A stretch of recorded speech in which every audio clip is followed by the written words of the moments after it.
광주 5.18 민주화운동은 김대중 전 대통령이 주도한 내란이었다. 북한의 특수군이 파견돼서 조직적인 작전 지휘를 했을 것이다.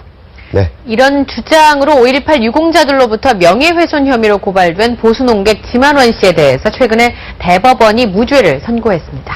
오늘 이 시간에는 당사자인 지만원 박사 모시고 자세한 이야기 나누겠습니다. 네, 어서 오십시오. 어서 오십시오. 감사합니다. 네. 어쨌든 대법원의 무죄 판결의 의미가 본인으로서는 더 남다르실 텐데 어떻게 이 의미를 평가하십니까? 네, 일반 언론들에서는 제가 표현한 글이 5.18 단체의 명예를 훼손한 글이다. 네. 이렇게 표현들 합니다. 그런데 그거는 명예를 훼손하기 위해서 쓴 글이 아니라 네. 상당한 연구와 근거를 가지고 네. 역사관을 5.18에 대한 역사관을 표현한 거다. 근데 그 역사관에 대해서 법원이 유죄를 때릴 수가 없지 않습니까? 그러니까 이제 1997년도에 12.12.5.18에 대한 역사가 뒤집혀졌습니다. 네. 또 2003년도에 4.3 역사가 또 뒤집혀졌습니다. 제주도 4.3. 예, 예. 네. 그래서 이 두 개의 뒤집혀진 역사를 바로 잡기 위해서 예. 제가 한 10년 정도 역사 공부를 했습니다. 네. 근데 뭐냐 하면은 1996년 7년에 이제 역사 바로 세우기 재판이 있었는데 수사 기록하고 재판 기록이 전부 18만 쪽이라고 해요. 예, 엄청나고. 대한민국에서 18만 쪽을 고무골무로 끼고 6년 동안 해서 다큐멘터리 역사책을 이거 사자가 있지 않습니까? 네네. 수사 기록으로 본 12.12와 5.18. 네. 요게 1, 2, 3, 4권 1720쪽이고. 네. 이것이 분량이 너무 많아서 요거를 이제 압축해달라 해서 요거를 압축한 게 상하권이 이제 있고. 9권으로 하셨고. 예, 그러니까 총 6권을 했고. 네. 그 다음에 요 책은 뭐냐 하면은. 솔로몬 앞에서 노 예, 북한에서 발간된 대남공작 역사책들을 네. 전부 분석을 해가지고 예. 5.18 광주에 절대로 북한 특수군이 왔다 하는 것을 증명한 책입니다. 그러니까 요거 하고 그 다음에 또 마지막으로 이 2003년도에 이제 뒤집혀진 4.3 역사책. 네. 여기에 이제 이 표현이 지워지지 않는 오역의 붉은 역사 제주 4.3 반란 사건. 예. 이것이 제가 4.3 사건에 대해서 내리는 사관입니다. 네. 예, 역사관이죠. 역사관이다? 예, 예. 네.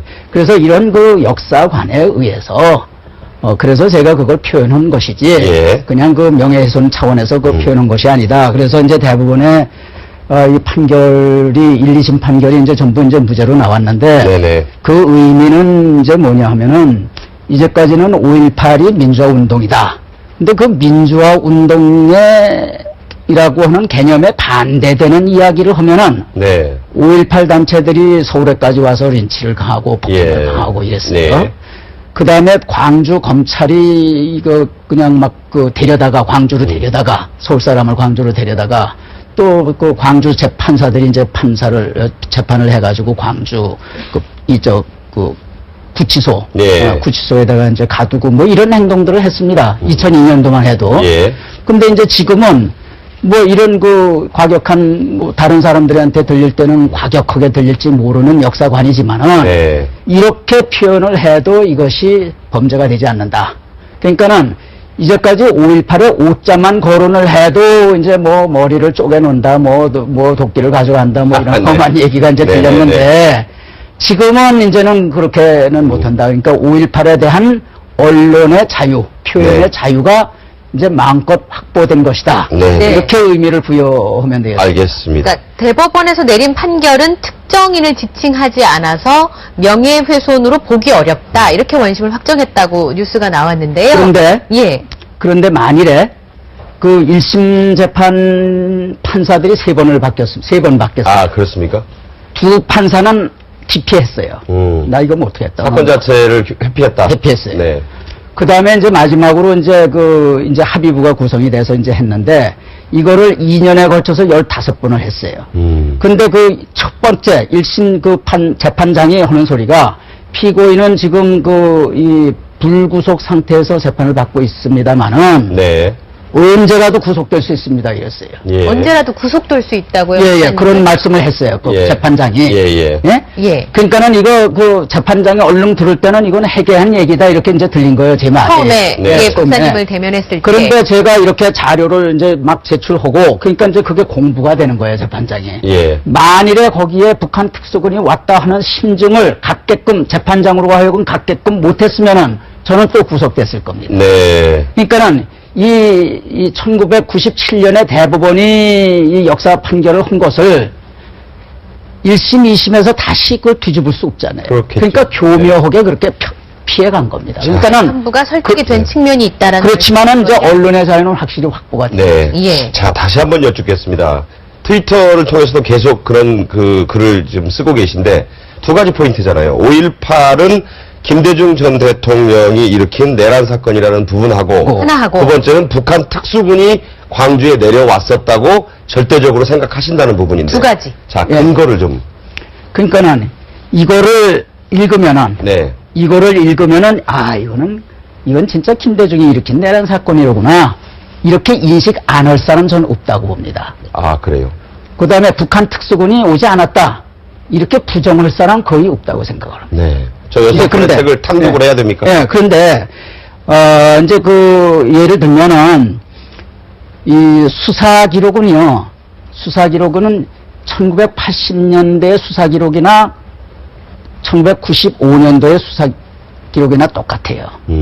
문제는 이제 판사의 판결이 소위 네. 해석이 이제 정반대인 거예요. 15년 동안의 차이가 이제 예. 세월이 그렇죠. 지나서 차이가 이제 해석이 네. 달라졌다. 그렇죠. 그런데 네. 이제 그 수사 기록을 이제 보면은 달라지지 않았으니까 수사 기록을 보면은 김대중은 그 1980년 4월 10일 그다음에 5월 1일, 5월 10일 3차에 걸쳐서 북악파크에서 사람들을 막아주고 서울에 있는 북악파크요? 24명을 막아주고 그 혁명 내각을 구성을 했습니다. 네. 그래가 혁명 내각. 그래가지고 5월 15일 날 서울역에서 10만 군쯤 모였잖아요. 여기 고무돼가지고 16일 날 김대중가 1980년 5월 15일. 네. 5월 16일 그 다음 날 김대중 씨가 민주화 촉진 선언이라는 걸 제2차 민주화 촉진 선언이라는 걸 했는데 네네. 만일에 5월 19일까지 현 내각이 총사퇴하고 네. 계엄령을 선포하지 않으면은 5월 22일 날 정오를 떼서 전국적으로 이 검은 리봉을 달고 폭동을 하겠다. 네. 이렇게 정부에 대고 이제 협박을 했어요. 그러면 국가가 그런 소리를 듣고 국가가 그 가만둔 국가도 아니죠. 그러니까 5월 17일 날 밤중에 전부 자박한 거예요. 그게 5.17 조치입니다. 네. 개혁 아니, 확대 조치죠. 이거는 1980년 기록이나 1995년 기록이나 똑같아요. 그러니까 네. 수사 기록이 그렇게 기재되어 있다는 그렇죠. 말씀이십니까? 그렇죠. 그걸 보고 그 근데 김대중 1980년에 재판장의 해석과 같은 수사 기록에 대해서 1995년에 내린 재판장의 해석이 달랐다는 예, 말이죠. 놀라지 마십시오. 1995년에 이제 1995년 8월 17일 날 이제 그 검사가 이런 레포트를 이제 내놨어요. 네네, 최종적으로. 네네. 2년 동안 연구한 건데. 그 다음에 이제 그걸 가지고 이제 그 재판을 했는데 1997년 대법원 판결 결과. 네. 몇 가지만 말씀드릴게요. 네. 5.18 시위대는 네. 대한민국 헌법을 수호하기 위해서 모인 결집체다. 네. 준헌법기관이다. 음. 이런 준헌법기관을 무력으로 탄압한 것은 내란이다. 네.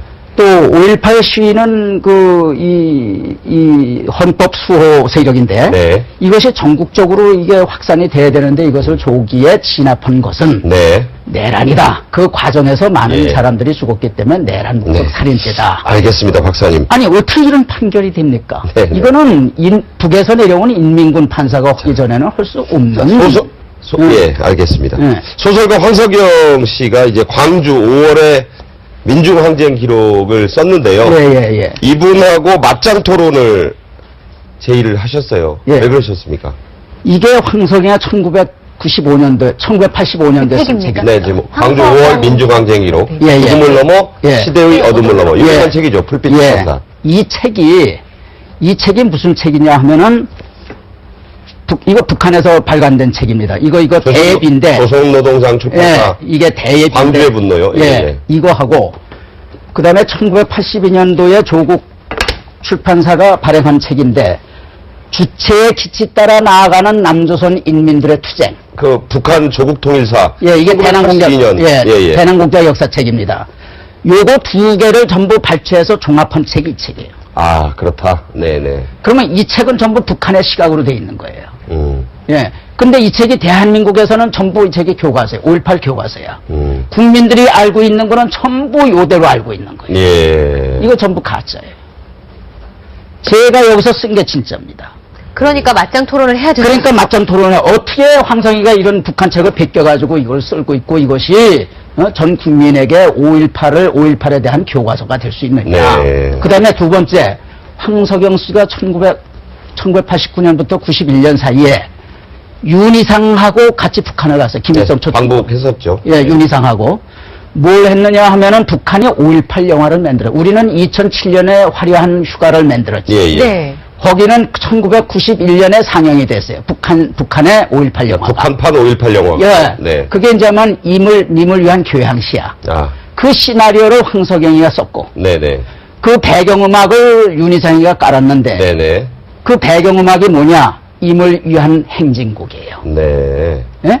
그러면은 어떻게 이 두 개는 뭐냐 하면은 이 두 개를 보면 대한민국에 대한 적개심, 미군에 대한 적개심이 불타올라요. 네. 이 영화를 보면 네네. 이 책을 봐도 불타올라요. 네. 그러면은 대한민국에서 대한민국 국민의 자격을 가지고 있는 사람이 네. 어떻게 이런 나쁜 짓을 할 수 있느냐 한번 좀 얘기 좀 들어보자. 네. 그런 얘기입니다. 그래서 맞짱 토론을 예, 예. 제안하신 것이다. 예. 네. 답변은 왔어요, 박사. 안 왔어요. 그 전서부터 했는데 답변 안 했어요. 아, 꾸준히 이제. 토론을 여러 번 했는데 안 왔어요. 네. 예.